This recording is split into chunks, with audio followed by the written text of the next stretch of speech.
The pancreas is a crucial organ responsible for regulating metabolism in the body. Without it, digestion would not function correctly. Unfortunately, many people experience pancreatic malfunction after the age of 50, leading to several health complications.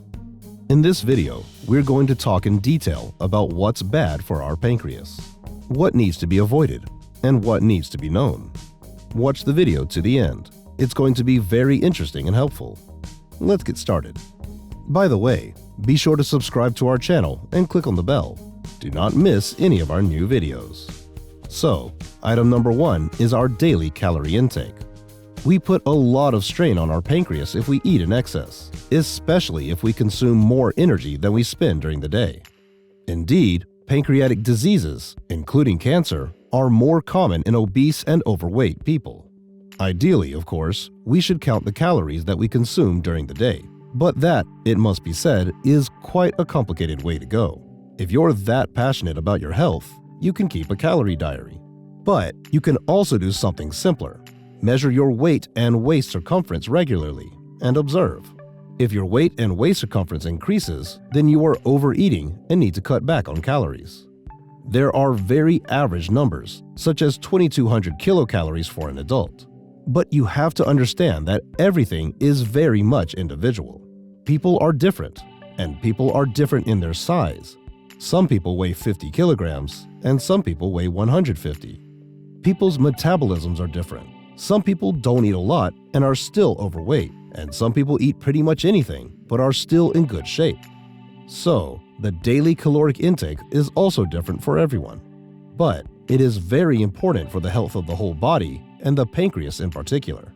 But here we again need to make one clarification. If at any point you suddenly decide that you want to lose a healthy amount of weight, and you start dropping weight drastically, extremely, that also carries risks. If we lose weight, it's the right decision, but we also need to lose weight gradually, smoothly, not more than 1 kilogram per week. That's about 2.2 pounds. If we lose weight faster, it carries risks. In particular, if we lose weight sharply, our liver starts to produce large amounts of cholesterol. This not only increases the risk to our blood vessels, but can also provoke gallstones. The next bad habit for us is eating 1 or 2 meals a day in very large quantities. So, for example, we eat all of our daily 2,000 kilocalories at dinner, or we eat half for breakfast and half for dinner. That's not healthy, and the pancreas won't thank us for it. It's optimal to eat 4 to 6 meals a day. Of course, I understand that 6 meals a day, it's just, well, difficult to organize. It's enough to distribute your diet into at least 4 meals, but certainly not less. It's also highly recommended to eat slowly, take your time, and chew your food thoroughly. This is very important, because when does digestion begin? Already in the mouth, when we chew it. Because already at this stage, together with saliva, food is mixed with enzymes and digestion begins. The temperature of the food. You should not abuse too hot or too cold food. The most optimal temperature is slightly warm. That is, not room temperature, but slightly higher. But if we want to eat an apple, we certainly don't need to heat it in a microwave. But it's better to eat the main dishes warm. The next point is a lack of protein. If we are protein malnourished and we are deficient in amino acids, this is bad for the pancreas.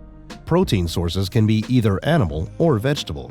Of course, in terms of amino acid composition, animal protein is higher quality and more represented.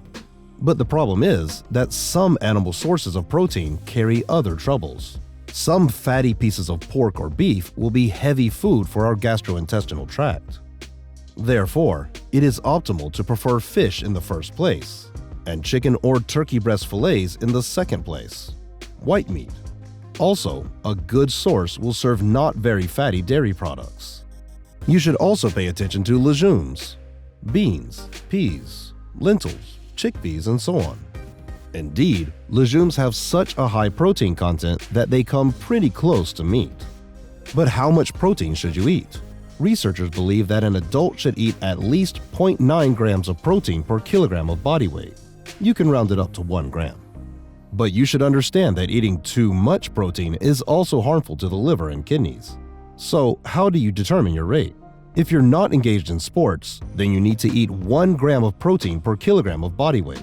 If you do sports, eat 1.5 grams of protein for every kilogram of body weight. And now let's talk about those foods that are not recommended to eat in large quantities to save our pancreas. So, it's worth it to limit and not abuse a lot of fatty meat.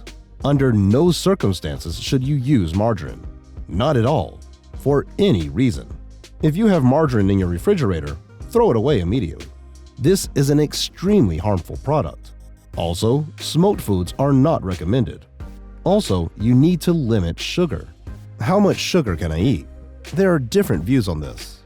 Some say you can eat relatively safely up to 30 grams of sugar a day. That's 1 ounce. But some researchers say you can eat no more than 5 grams of sugar a day. 5 grams of sugar is downright steep and extreme. If you can do that, that's great.